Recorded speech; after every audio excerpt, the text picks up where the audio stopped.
Welcome to the 5th episode of OUTsidHERS. OUTsidHERS is a podcast that is focused on women innovators, queer culture, and conversation.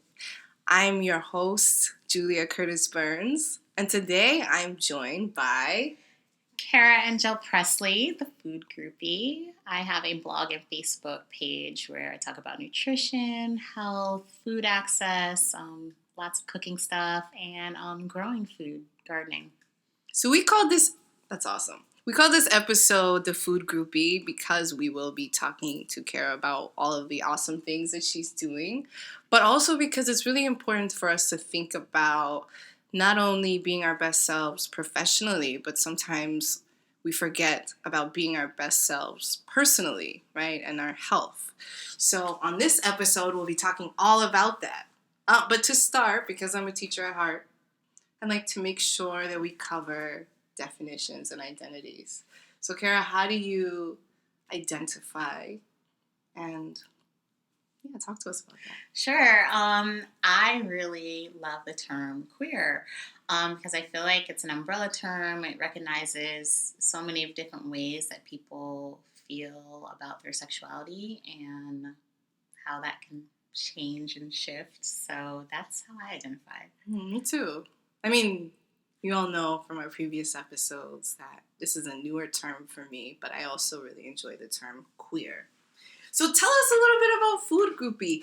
Why did you start it? How did you start it? When? Okay. What's the journey been like? So basically, I started up, I'm currently in a nutrition master's program. And I just get so excited about food. I'm very passionate about issues of food insecurity, hunger. I love cooking and sharing food with people. I always tell people that food is my language of love. Like, if I love and care about you, like, I'm definitely going to bring you a plate of something. Mm-hmm. She's an awesome cook. So I just wanted to share all of those things to the internet. So I bought the domain name, and I kind of sat on the domain name for like a little bit, maybe a couple of years, and then 2 years ago, pretty much, this is like the 2-year anniversary of my blog. Congratulations. I was like, hey, I'm gonna get this party started. So okay. So I started the Facebook page and the blog. So I post probably more often on the Facebook page than the blog, but I use the blog to write more like long form types of, article. Well, it's not really articles. It's more like just personal blogging about different things. Or I might just post pictures of some things I made or talk about some issues that I think are important, like, say no to diets, things like that. Wait, what? Say no to diets? Say no to diets. Can you talk to us a little bit about why we should say no to diets? I mean, today you see dieting there's so many things, right? Like, there's like Weight Watchers, Slim Fast, all of these things. Well, I just think that diets are all about the external, so it's all about like external cues on what you're supposed to be doing with your body, and I think our body is very adept at telling us what we need and what we should be doing with it. And I think a lot of times in our culture, we sort of forget about these internal cues. So internal cues about when you're hungry, like if you read a magazine talking about here's this new diet to make you lose 10 pounds in 2 weeks, it may tell you to ignore your hunger sensation and to drink hot tea to make it go away. But you're only fooling yourself. Your body knows, and it's going to keep asking until you give it what it wants. And then by the time it gets to that point, you may have little to no control over what you're going to do, because at that point your body's like, hey, there must be a famine happening, so that chocolate cake right there, it is on. I love it. Yes, I want to have it on with some chocolate cake right now. For me, I just feel like I'm a strong believer in intuitive eating, eating when you're hungry and stopping before you're uncomfortably full, and recognizing your like hunger signals and stuff. So, okay, there were several things there that are really awesome. Okay. So, you said stopping when you're before you're uncomfortably full. But like, what? Okay, let's go back. You Go said back. external versus internal cues. Can you break that down for us? So external would be like, okay, I'm gonna follow this diet that I just found in Self Magazine or something like that. And it says at 8 o'clock I need to eat this, this, and this. At 12 o'clock I need to eat this. I can have one snack at 3:30 p.m. and then I need to have my last meal at 6 and not eat anything else for the rest of the night. And if I am hungry, go suck on ice or something. I don't know. Like, there's all these little, like, tips they give. That is truly external. Suck on ice. Yeah. That's a different episode. Yeah. So, for me, like, but what if I'm hungry after 6 o'clock? Truly, I'm supposed to completely ignore that. And, you know, my body doesn't, you know, recognize that I'm on this diet or whatever. If I'm truly hungry, I should eat something, and sort of denying yourself over and over again. Eventually, your body is going to start doing things to you physiologically that's going to make you want to eat.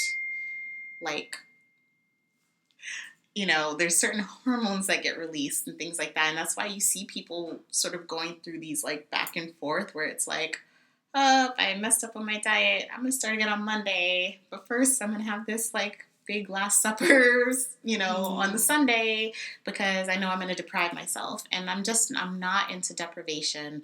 I believe that, you know, when you really start thinking about what your body is feeling and knowing a true feeling of hunger and true feeling of satiety, I think that, you know, you could just be a lot more be at peace with yourself, with your body, with your relationship with food. A lot of us have a very distorted relationship with food, and food is not the enemy. Really, it's a lot of things that our culture perpetuates that's the enemy, and it makes us, you know, be in contention with, like, you know, what we put on our plate, when really food is a beautiful gift. Eating is a beautiful thing that we're able to partake, you know, in. And so I don't want people to look at food like it's me versus this food. You're giving that food power. That food has no power over you. And so with intuitive eating, even if there is, like, you know, a beautiful chocolate croissant or something like that, oozing with chocolate, you know, just have it. And then it has no power over you. And then you're not going to be like every day, like, I want that, I want that, I want that. It's so much with eating is psychological. So if you, in your mind, are like, I can have chocolate croissant or ice cream or any of these things at any point, you're not going to be sitting there craving it all the time because you know you have the freedom to have it when you want. So you'll be satisfied. It's not like a punishment. Right. You'll be satisfied if you have, like, you know, your piece of cake on your birthday. You're not going to be sitting there, like, daydreaming about, like, eating cake every day of your life because you chose to have carrot sticks and, you know, hummus or something. I mean, there's nothing wrong with carrot sticks. There's nothing wrong with that. I love me some hummus. Excuse me. I enjoy baba ganoush more, but that's fine.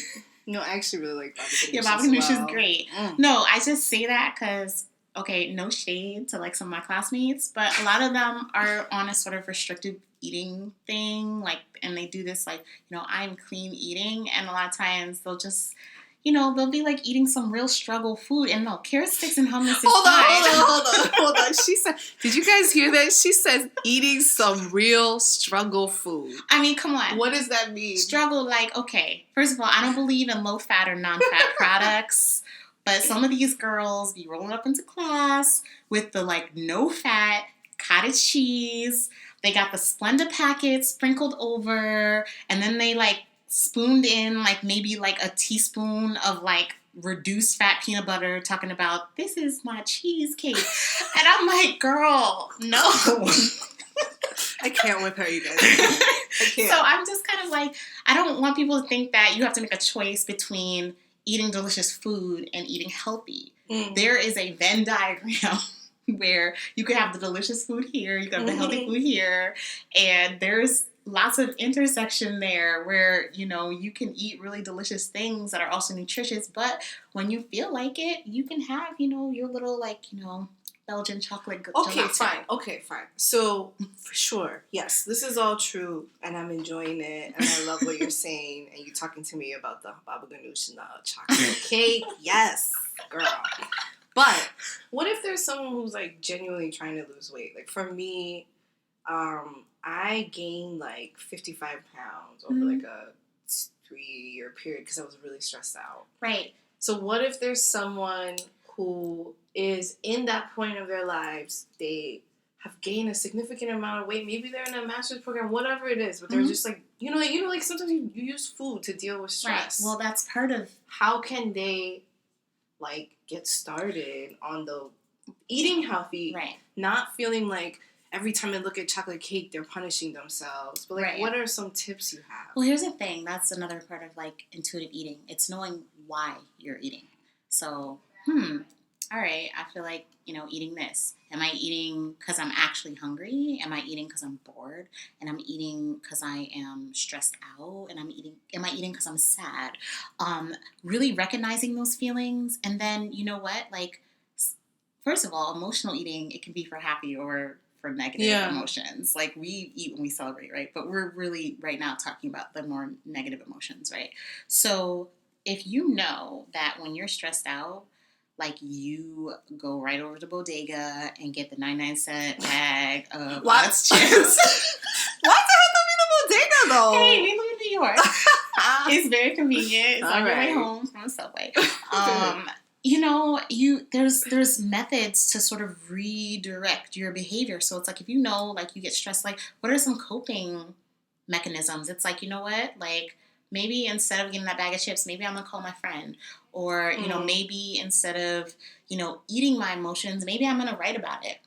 Maybe I'm going to take up crocheting to de-stress. Maybe I'm going to join Planet Fitness because it's $10 a month, and why not? Maybe I'm going to, start a new, like, fitness plan, or maybe I'm going to, go take, like, a dance class or whatever. Like, finding other ways to deal with those emotions. Because really, it's not the food.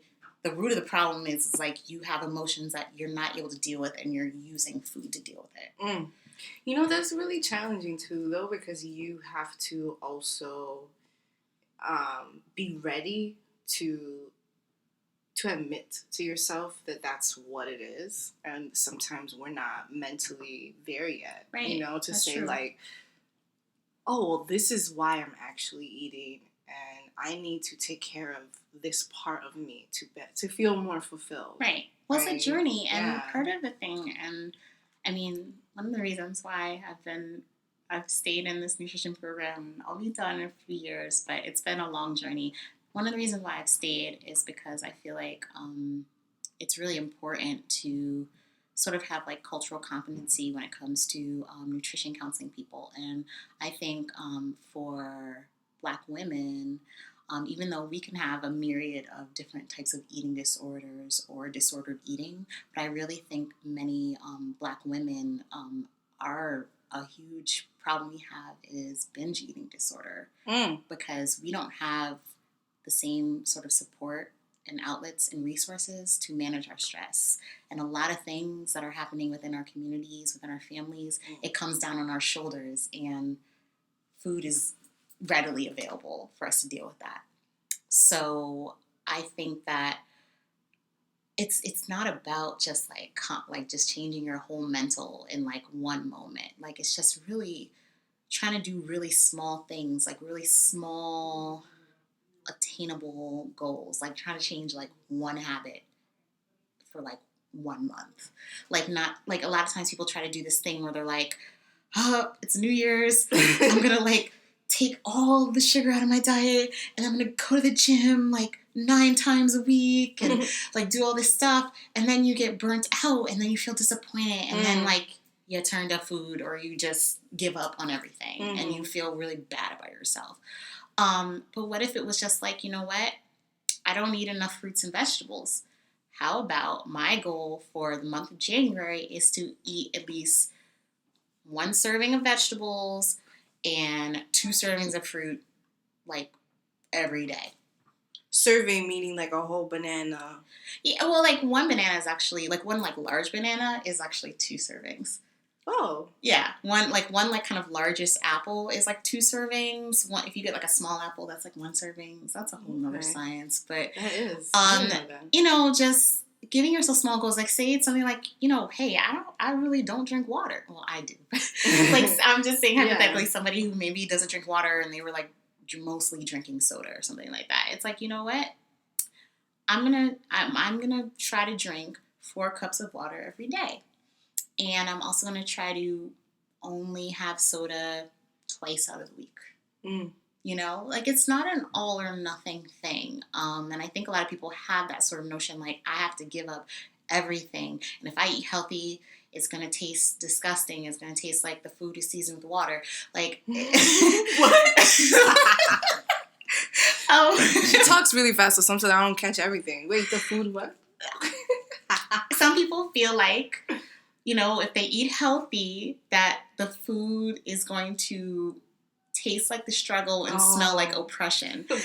And it doesn't have to be like that. You know, our ancestors, you know, I mean, I've come from Southern stock. Julia does too. Mm-hmm. You know what? We made it work and we know how to flavor food. And there's a million and one ways that we can flavor food with like really great seasoning, herbs. It can still be very healthy, and also very delicious and palatable.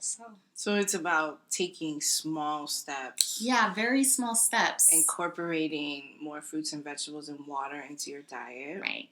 Right. One thing that's been really helpful for me is I have a NutriBullet. Yes.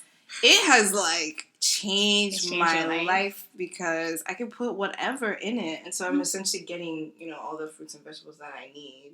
But I don't know, I put like my favorites, so the combination is really yummy. I love a good smoothie. Mm-hmm. I have the Ninja blender. Oh, excuse me. I love. Okay. I love it. You know, it's really good. One thing for me, that's just my own little like personal situation. Like I used to love green smoothies, and I had to stop with the green smoothie, and this is why. I have a thyroid issue, and when you use like raw greens, it can sort of aggravate that. Like kale. Yeah. So the thing is that I can still eat kale and do all that. We're not gonna talk about kale. I'm more of a collards girl. Okay, Mississippi, stand up. But no offense to anyone who likes kale. I like kale. Yeah, I know you do, but you also like Swiss chard. Hey. Yeah. Oh, yes. Yes, you do. I do. Fresh from the garden. No, but I can still eat those things, but I need to have them like cooked to some extent. So for me, I have like different types of smoothies that I enjoy, but that's just my own personal thing. But I love a good smoothie that has a bunch of stuff in it, and it's just refreshing. Are there things in terms of protein that you might recommend for people if you're trying to make a smoothie into a meal? Is that Are there certain things that you recommend we put into our smoothies? Well, one strategy that there's always nut butters. You can also soak. Wait, hold on. Nut butters like nut what? Butters like cashew butter, almond butter. And are these expensive? You know what? The price can range. Reason why I'm not saying peanut butter, no offense to peanut butter, I enjoy it. It's not really a nut. My whole life is changed. She said peanut butter is not a nut. Peanuts are not a nut. Peanuts are a legume. You can't have them raw. They're toxic in their raw form. They always have to be like cooked. What? Peanuts are a legume. They're not an actual nut. Oh. Which is fine. But I'm just saying, like, for me, if I was going to, like, if someone was like, do you want, like, peanut butter or this over here? I am more of an almond butter situation. So. Now, peanut butter does have, like, about 8 grams of protein per serving, yeah, right? The other ones do too. Is it the same It's probably about the same amount of protein? It's about the same profile. Okay. Yeah. Okay, that's awesome. Yeah, so that, one of my former classmates, she would put chickpeas, like cooked chickpeas. No, it actually blends pretty nicely. Like, like, the flavor is not, like, crazy. Some people put, like, hemp hearts. I would Hemp just hearts. hemp, Like the okay. like the plant. Mhm. Yeah. I wouldn't. I personally, and if anybody loves hemp protein, that's like your business. But I find that actual hemp protein is very gritty, and I'm like really not trying to. Again, my motto of like, if it's not delicious, I'm not eating it. Mhm. So it doesn't blend down well. It doesn't blend down well. I mean, there's there's whole food type of solutions you can do for protein. You can add a few hemp hearts in there, the nuts, And chickpeas. so where, because Ooh, like, put an avocado in there. oh, that's true. She made that suggestion to me, and it tastes. So I substituted avocado. I mean, my banana for avocado, and it's really good because it's the same consistency. It gives you that creamy situation. But it's really Some of y'all yummy. are hating on the bananas, and you're like, "What is my life right now? I want to make a smoothie," and it's like, "Hey, you just take 1/4 to a half of an avocado." Put it in that smoothie. It will change your whole life. It really changed my whole life. It changed Julia's life. I put her on that game back in September. Yeah, it really changed my life. So, okay. So with the smoothie, hemp hearts, where do we, like hemp hearts, nut butters, where is a good place where, the average working person, maybe we're not, maybe we like make a little something. Here's where the thing. can we go to find these yummy products? It's more widely available now. When I first moved to New York, my local grocery store was, kind of, it was okay. But now I find these in my local food town. I live in Bed-Stuy. Hey, it's like off of Brooklyn. Hey, Brooklyn. They have it there. You don't have to, I don't go to like fancy, like I'm not like going to Whole Foods or anything like that. You can find most of these things in like the regular grocery store these days.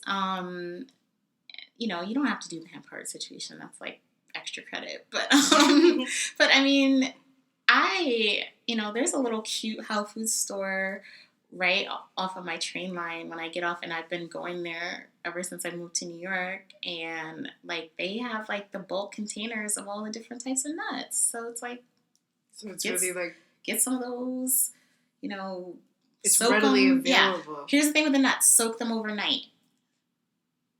What? So soak the nuts overnight. Are you talking about where you can get like raw cashews? Yeah, you can get that at your little local. I mean, some of the in my community, where I live in Bed-Stuy, we have a mix of, it's traditionally African American neighborhood, and we have a lot of Caribbean people too. This particular store, they're Guyanese, and I mean that store has just been like mad people go onto that store, and there's like the bulk bins, and you can like get stuff by the quarter pound or like the whole pound or whatever.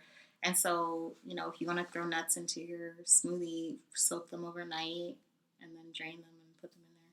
Soak them overnight, fully like in a pot of water.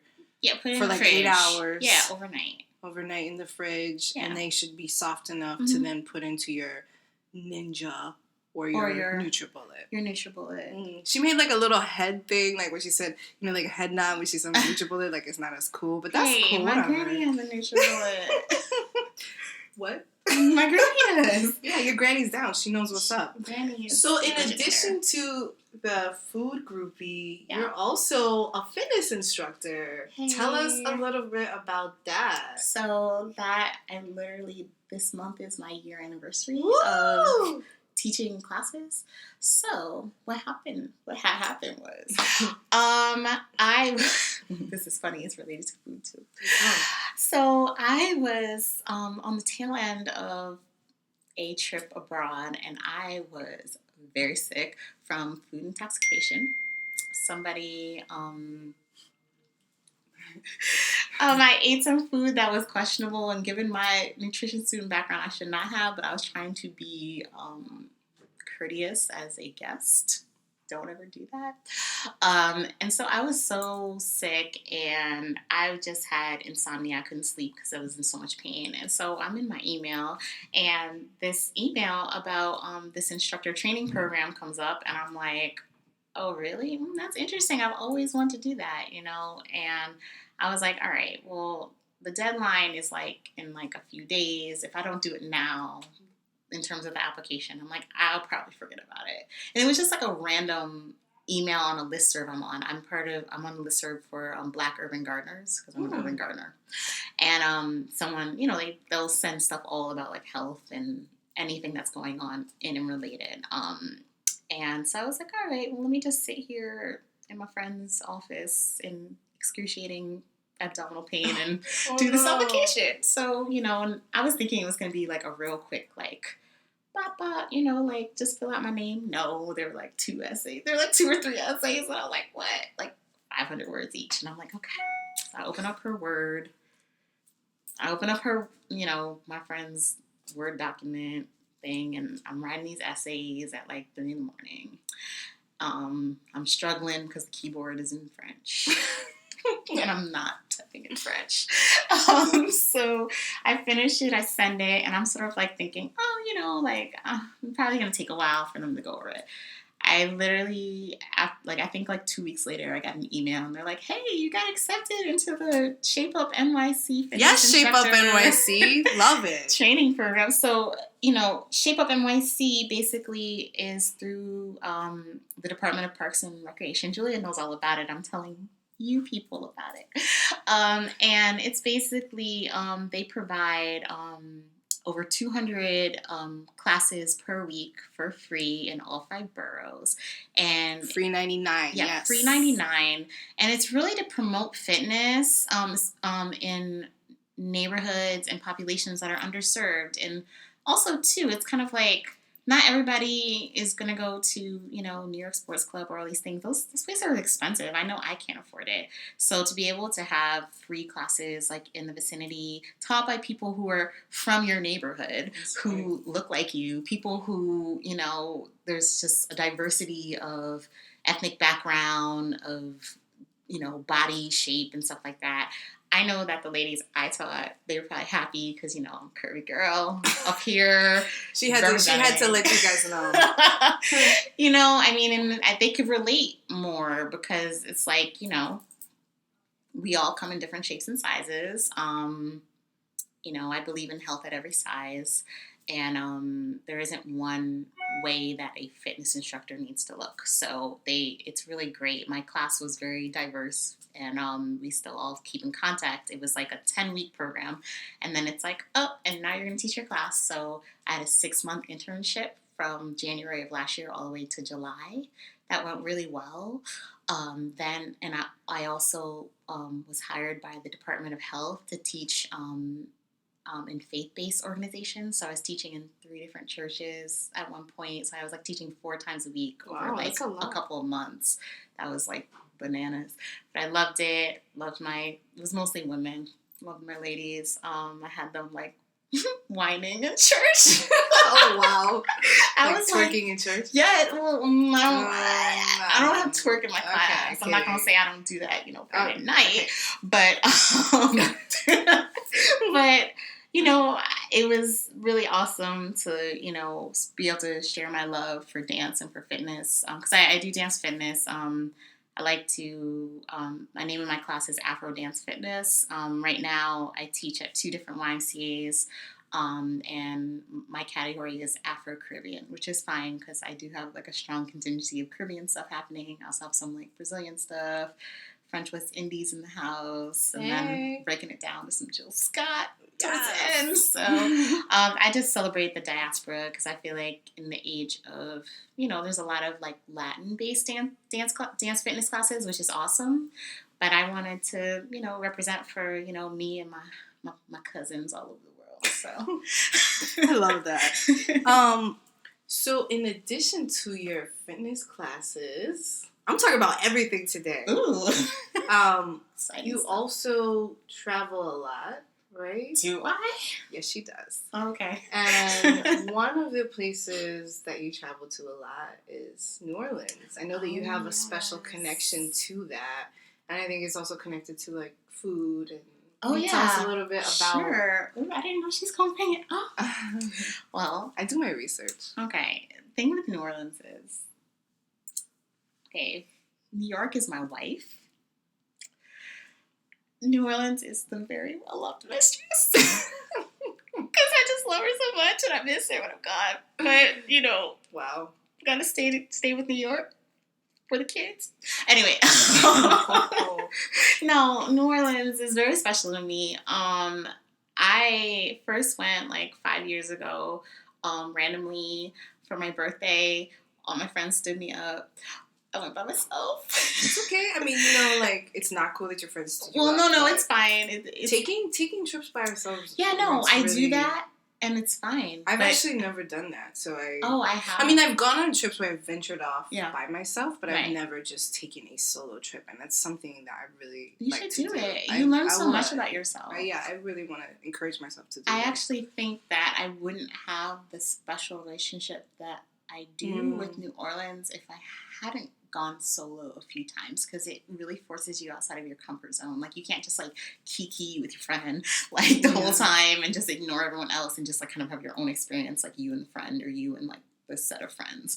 No, I had a great time, and then I kept going back. And one time when I went, it was I stayed for 2 weeks, and I was volunteering at a community health clinic in Algiers, which is on the West Bank. If you look at a map of New Orleans, it's like a crescent. They call it the Crescent City.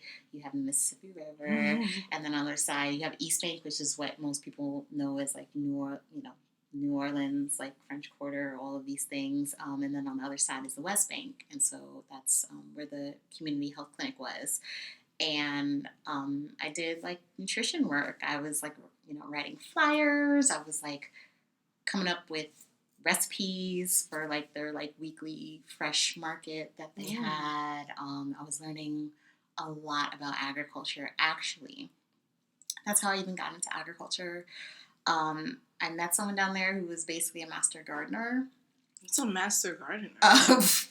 You are the master of gardening, and you know all about plant propagation and like how to like determine the pH of soil. Oh, that's deep. I mean, like deep gardening science, agricultural science.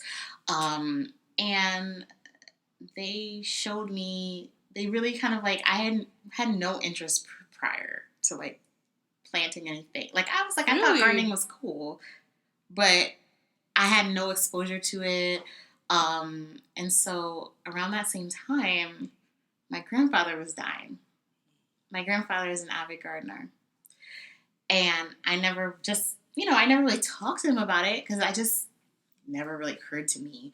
And so I actually thought I was going to have to leave New Orleans early to go to his funeral because I literally thought he was going to die while I was down there.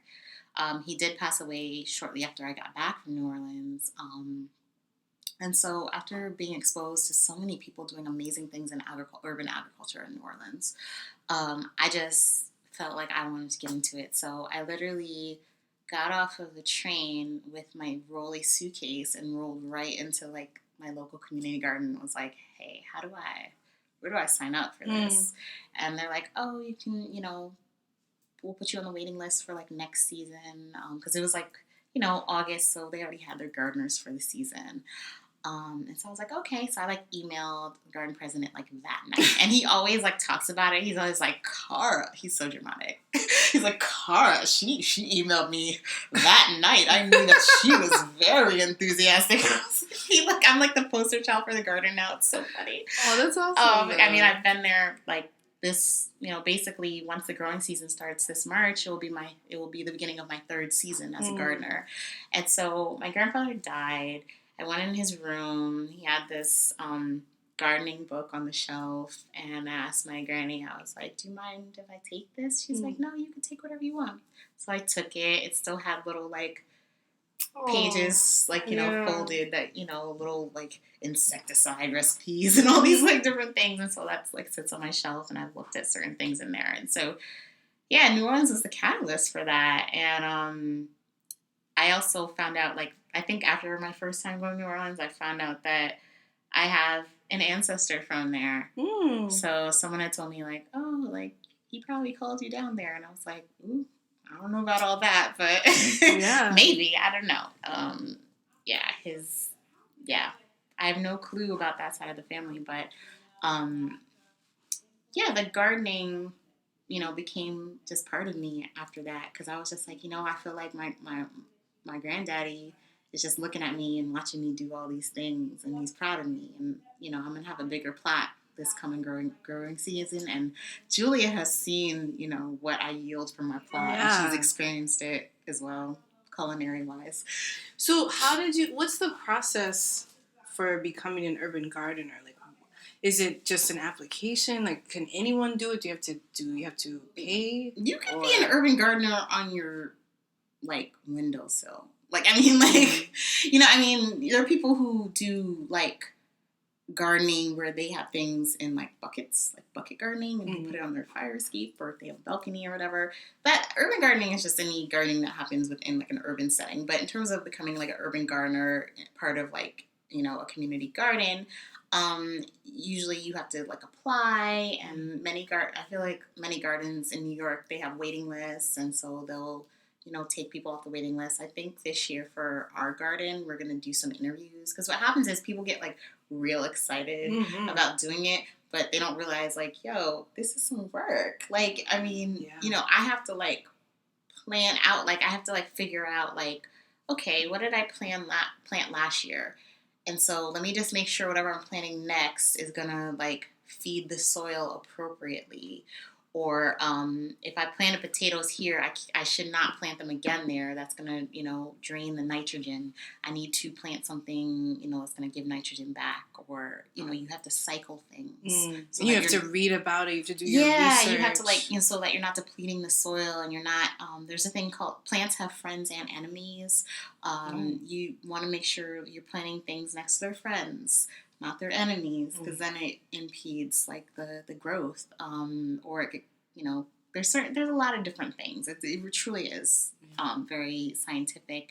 So yeah, and you have to come and you got to water your plants. No one's going to do that for you. You got to trim. You got to do a lot of things, harvest, and I think some people don't realize all that, and then it's like then they just kind of let it go, and it's like, but there's a lot of people who would actually use that plot. So this year we really want to make sure people are invested and know what the time commitment is. So. And would you mind sharing with us the name of your garden? Sure. Clifton Memorial Garden and Park and Garden. It's in Brooklyn. It's in Best-Eye. Oh, it's in Best-Eye. Yeah, and during the growing season, we have like open hours where you can just like sit and like eat your like gentrified sandwich and stuff, like on a bench or whatever, That's awesome. I definitely, I don't live in Brooklyn, but sometimes I make a long trek. She gonna come through. I would check it out, because I really like. I will make my world famous punch. We'll have a kiki in the garden. No, I would like to check that out. I would like to check that out.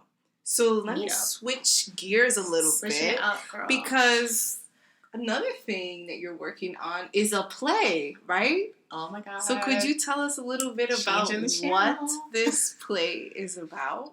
Okay. Was it called? Yeah, sure. Where did he, the idea of the play come from? Oh, my play is a they. Oh, excuse me. My play, gender neutral. Yes.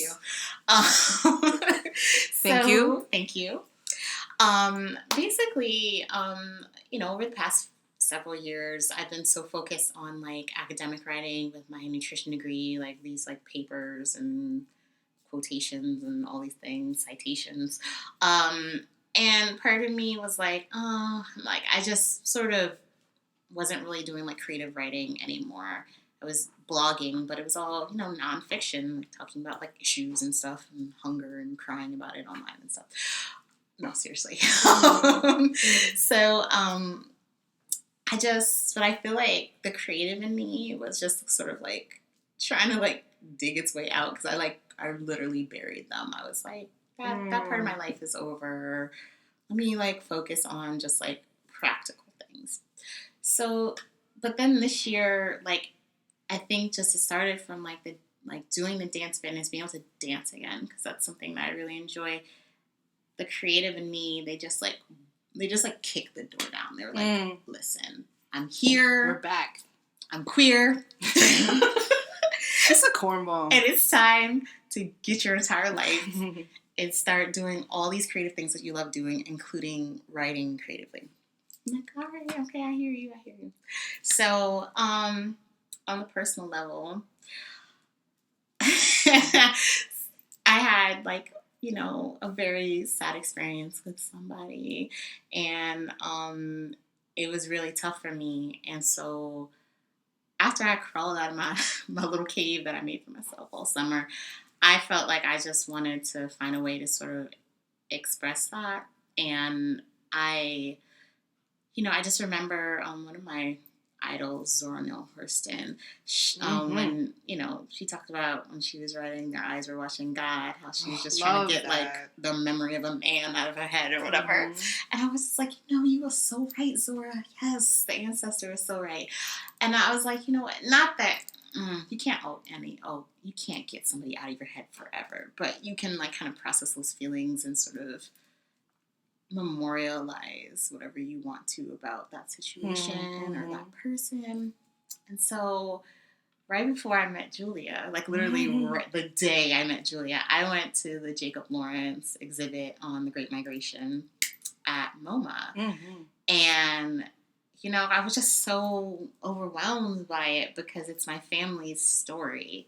And I was just like, and I'm big on my family's history. I talk to my granny a lot. I talk to her about life in Mississippi. She lived through, like, Jim Crow, which that's what we call it, but that was just life for her. She doesn't, when I say Jim Crow, she's like, what? Yeah, like, that was just life, just hard living, like, in Mississippi before, she migrated to Chicago, or right outside of Chicago. And so I was kind of like, I don't even know what made me put it all together. I was like, what if I, like, made like a play that was set in the Great Migration, but what if it was like a queer love story? I don't know what made me like, because I that's just where I was, and I just was like I like blended in like my family's past with like my own present past and my experience and how I feel. So I just got it going, and so it's called Delta Witch Blues. Say it one more time. What's it called? Delta Witch Blues. I like that. It's set in 1950s Mississippi Delta, very segregated. The time when people are like just trying to figure out like, should we stay? Should we go? Are we gonna just continue to live under this oppression, or are we going to try to make a new life somewhere? So I have two main characters. The main character, her name is Lucinda, Lou for short. The other main character, her name is Hope, and she's a masculine presenting woman. And so in December, oh Lord, in December, there was like a performance showcase where you could sort of like, present whatever you felt like, just like between artists. It was like a small, the Wild Cafe Theater, just, black box theater, super supportive, and people did different stuff. And I was just like, hey, would you mind if I did a stage reading of a couple of my scenes and a monologue? And the producer, Sweet Lorraine, hey, she was like, sure. And so I did that, and I had an amazing scene partner. Her name is Tank Burt. Look her up on Facebook, like her page. She's a writer, director, actor extraordinaire. She's doing a lot of big things. And so, anyway, she was my scene partner, and she played Hope. I played Lou. And people really very receptive to it. They were actually acting like excited about it, and they're like, what do you mean acting like? Of course they're excited about it. I don't think that our stories are told enough. Well, that was the big thing. It was just like, it's very powerful, thinking about like what could queer love look like in 1950s Mississippi when we were already dealing with so much. It's like, what is it like being like a queer woman walking around like rural Mississippi in a time where we're not even seen as full humans. So yeah, it was very well received. So now are you building on it? Yeah, I'm building on it. Okay. It's very much a work in progress, and so now that I've talked about it have to continue working on it. Yeah. Where can folks see it, or okay, it's not done yet. Where can folks see maybe a reading or something? Oh, well, that would be cute to do the reading again. It would be cute, yes. I don't know yet. I haven't even thought about that. I'm just trying to, like, you know, finish it. So at least it could be a 1 act. It would be great if it could be a full 2 acts, like a full play. That's the goal. That's my 2016 goal, is to finish it. It's an awesome goal, and I know you will. Yeah, so yeah, it's basically like the main character is an amalgamation of me and my granny. Basically. My granny's not queer, though.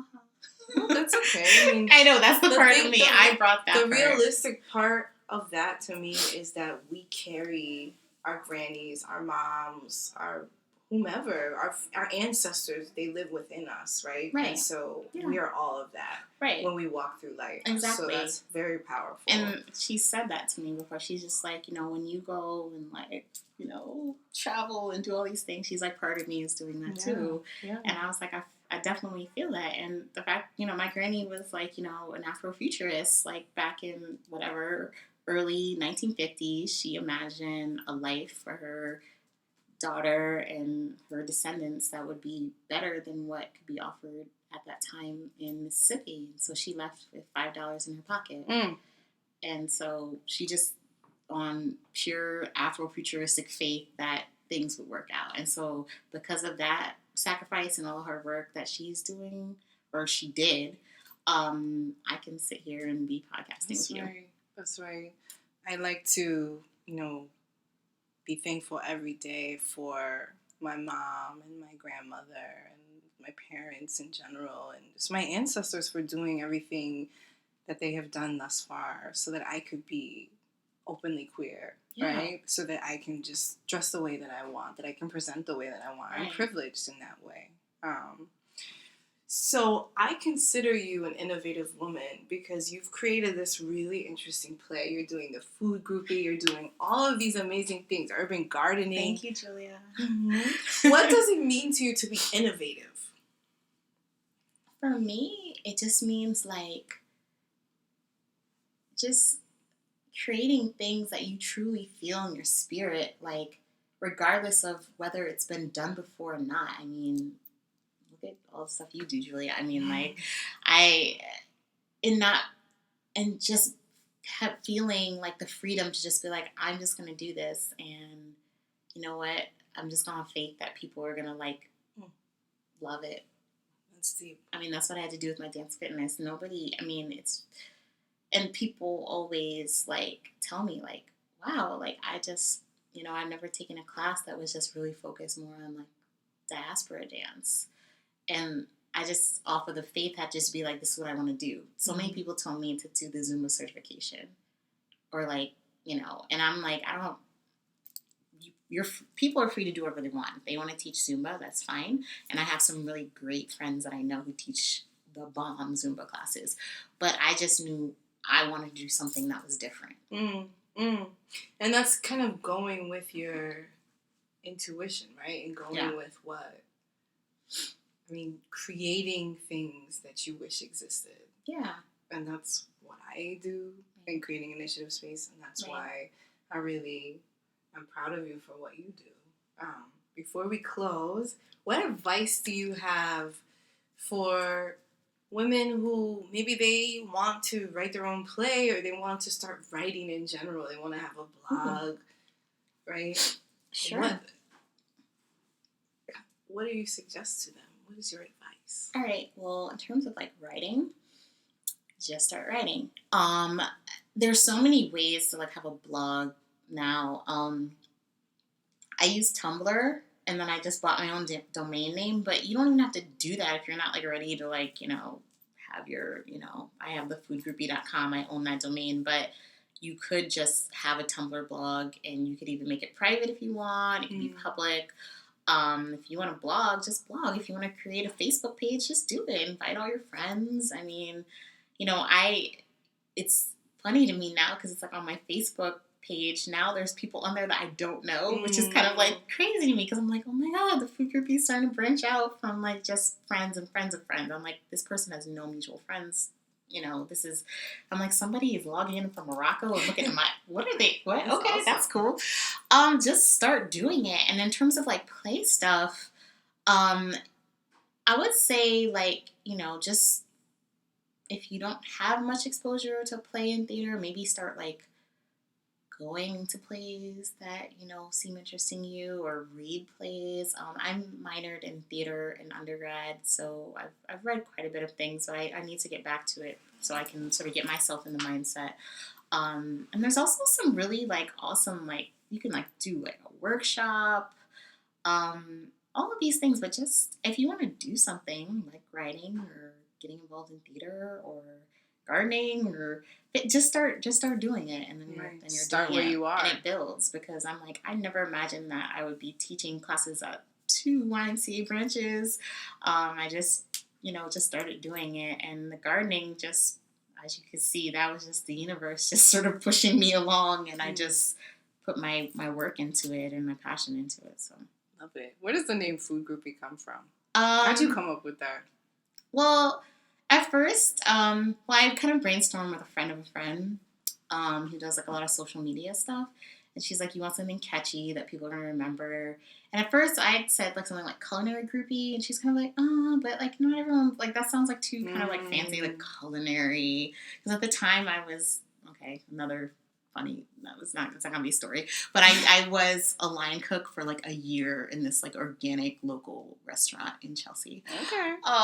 And at the time I was really, because I was like, instead of going to culinary school, I'm going to just work in this restaurant. And there's a whole story of how I even got into the restaurant. Who cares? But anyway. I care, but... Okay, but that's like too much. But that's another episode. All right. Let's just say I was a line cook, and that was probably one of the toughest jobs I've ever had.